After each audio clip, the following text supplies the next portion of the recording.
All right, so now we're going to try to see how off this cross member is with the 8-speed. So if you look, here's the mounting area for cross member, and here is the mounting area for the transmission mount. So I bolted the mount and the isolator to the transmission already. That's off of the Dodge Ram 1500 with the 8-speed. And let's see how this, I'm gonna kind of just give it a little fitment of some sort. Let's see if the camera's in there.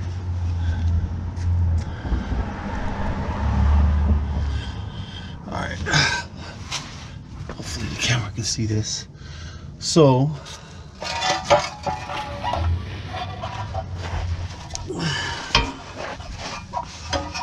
put it in the way it's supposed to go, just like that. As you can see, here's the transmission mount.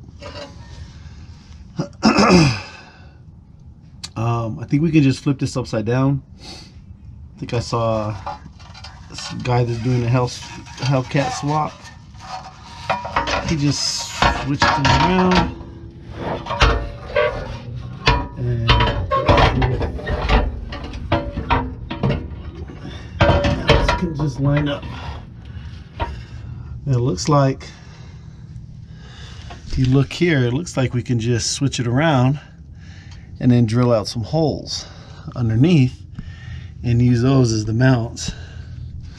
So that's what I'm gonna do, is I'm gonna go ahead and get this cross member. I'm gonna get the tranny lifted a little higher, and then the cross member, I'll get it bolted in and then see where it falls.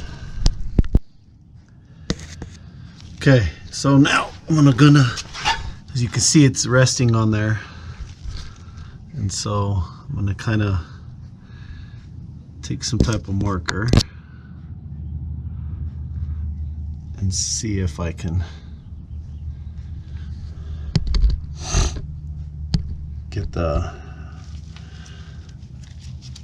markings down, and then kind of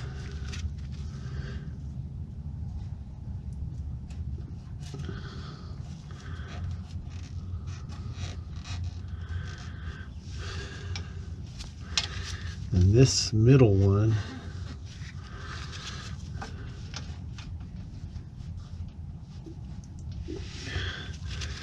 seems like it's gonna fit straight down in that hole, so I won't need to cut that one.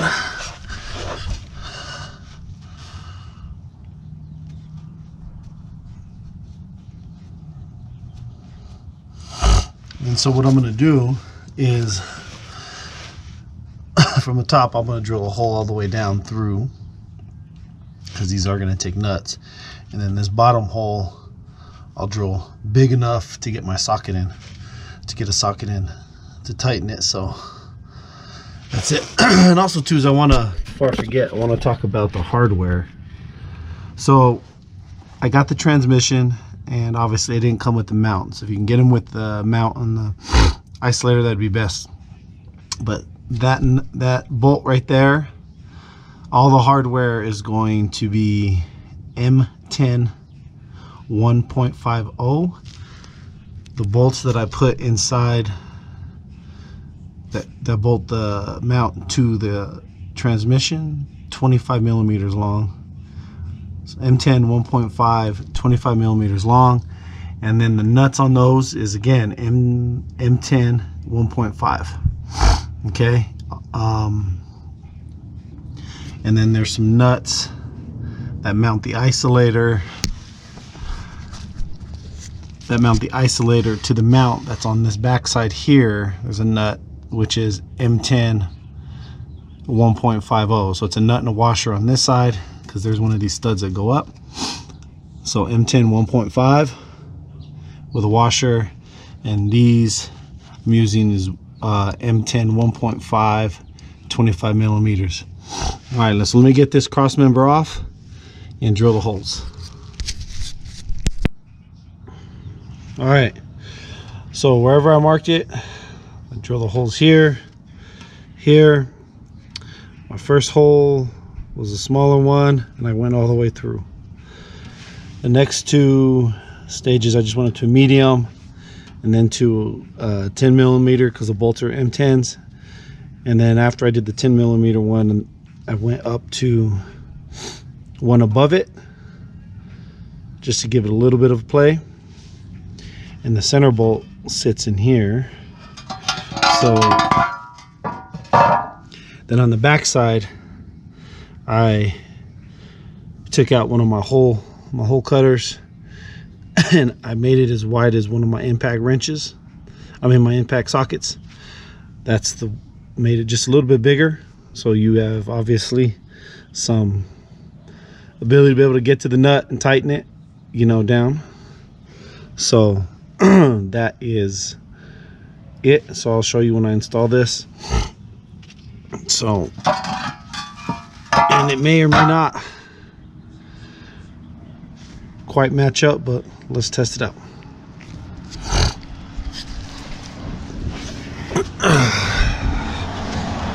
Hopefully you guys can see once I get you guys.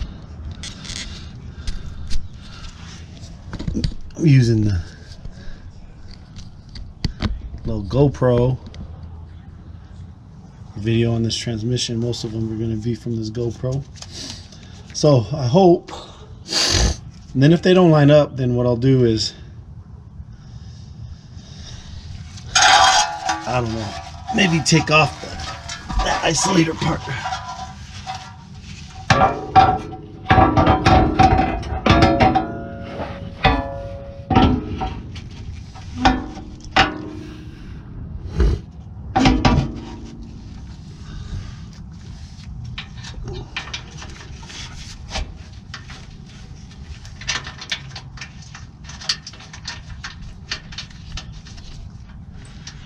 Well, that went in easier than the first time, I'll tell you that.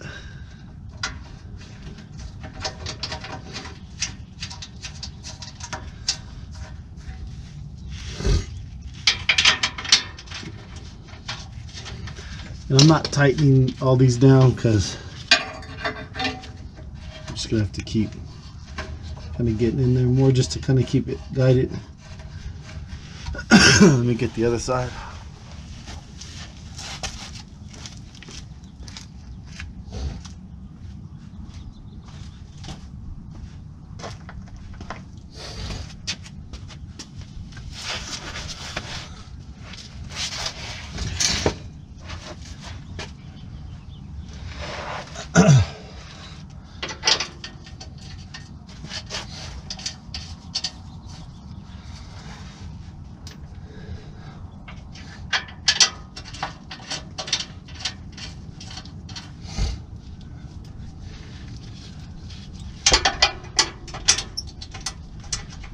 I'm really surprised that it just kind of slipped in.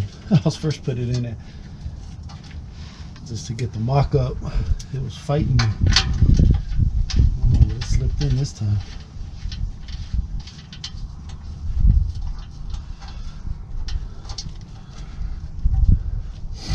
It seems kind of slanted downward, so I don't know. Let's see.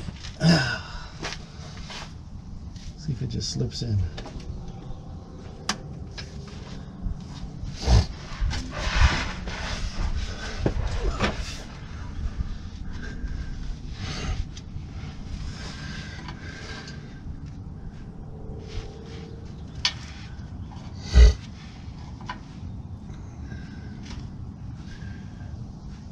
Looks like I need to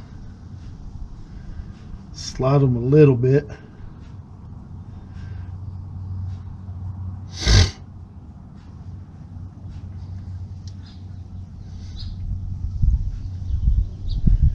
Huh.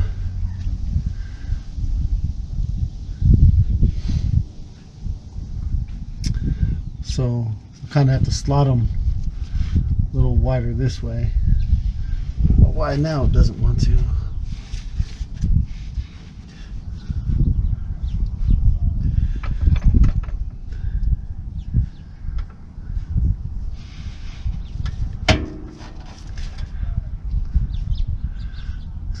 just off a little bit. So let me slide them up a little bit, and then it seems like the center one, need to make this come out. Need to slot this out too. So just a little bit. Put a socket in there. But also too is, I'll show you when we get off camera, when I get this out, is that on the inside here, I'm gonna have to use, instead of using just a regular washer, I'm gonna have to use some type of like plate with a hole in it, because it's like a washer, because that slot on top is wide, and then I'm not gonna be able to get like a washer, so I'm gonna have to use some type of like plate or something to get it tight. All right, so I slotted them back a little bit, so hopefully that works. Also too is I took these little clips off with the nut. There's like this little slip-on clip that holds the undercarriage, the skid plates. So I might have to figure out how to remount those, but I took them out just in case I want to reuse them. So I just have to figure out what I'm going to use for in there. I mean, to brace up against here when I bolt it on. All right, let's try to get this sucker fitted now. Let me get this on, and then I will get back to you. All right, so I have them slotted. Let me get my head up in there. Looks like they're gonna slip in. Let me scoot out and lower this down, and you guys can kind of watch it better than I would be able to. Let's see, slowly. And then there it goes.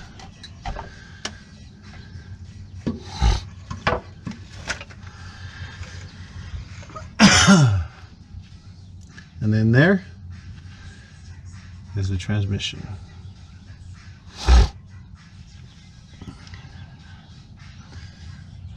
So now let me get at least the two nuts on the side until I figure out the center one, tighten down. And then if you see here, this is where the center of where I want to run my wire. Dang it, I can't. This one right here, right there, that's the drill bit I have poking out. That's where I want to run my wire, because that's where a hole is already. So hopefully the transfer case doesn't get involved. If not, then I'll just scoot it forward towards the front of the vehicle. But it's supported on its own weight. And there we go. And again, for the pan, I am gonna change the pan. I just wanted to use the old one it got shipped in, just to get it up in here. And so if I do damage it on accident,